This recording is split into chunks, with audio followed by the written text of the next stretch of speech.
If you're like me who loves to eat sweet potatoes, whether you like to grill them on your grill, bake them, maybe have a little slice of sweet potato pie or sweet potato souffle during the Thanksgiving Christmas season, well, this video is for you. I'll be showing you how I grow my own sweet potato slips from this particular sweet potato that I purchased at my local supermarket. Now let's get into the video. Hi everyone, if you're new to my channel, this is Altavis from Emergegarden Estate, and in today's episode, I'll be showing you how I grow my own sweet potato slips from this garnet yam. Now, a garnet yam, also known as a jewel or Beauregard, if I'm pronouncing that correct, it is a orange flesh, reddish brownish orange skin sweet potato. They're even more common than the standard sweet potato, which makes it much more sweeter taste when you are baking them. Taking a quick trip, I did purchase me some sweet potato slips from a garden nursery area in the Maryland, Virginia borderline areas. However, I didn't like the results of those sweet potatoes from last year's harvest. So I said I'm going to definitely try to grow my own sweet potato slips and hopefully get a better result this year. Now, in my family, we've always either purchased sweet potatoes or yams, but most particularly we go for sweet potatoes if we're making a, sweet potato pie during the holiday season. Now, in a recent article by Bon Appetit, they asked, what's the difference between a sweet potato and a yam? And most grocery stores, absolutely nothing. It's all a facade.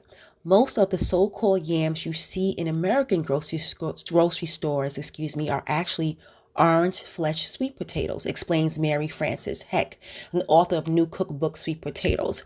The reason for the name mix-up, she explains, is because in Louisiana, their sweet potato growers are marketed, they are orange fleshed as yams, to distinguish from other states' produce in the 1930s, and it's stuck. However, we prefer sweet potatoes because it's much more sweeter taste, and it bakes better when it comes to making any type of baked potato, a sweet potato souffle, or like I said, if you want to bake them on your grill during the summer months.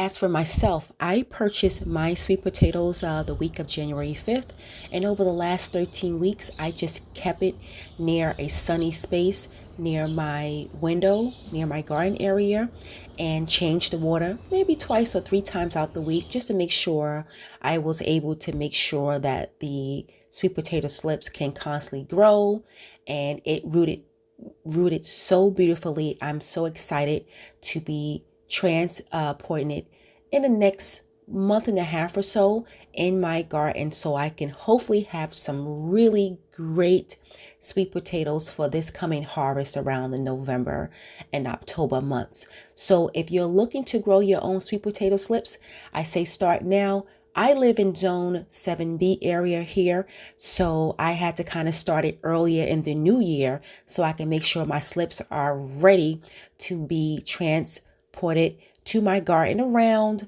end of May, early June, because it'll take about a couple of months, maybe between 90 to 120 days, depending on your zone area, to see your sweet potatoes harvest. I hope this video serves you well, and I'm hoping you're able to take some great tips and definitely get out there and try to grow your own sweet potatoes.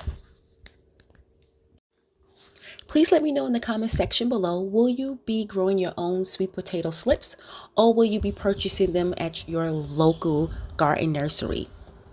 Let me know any thoughts you'd like to share with me. Don't forget to like, share, and of course, subscribe to my channel. Until next time, you all, enjoy your week.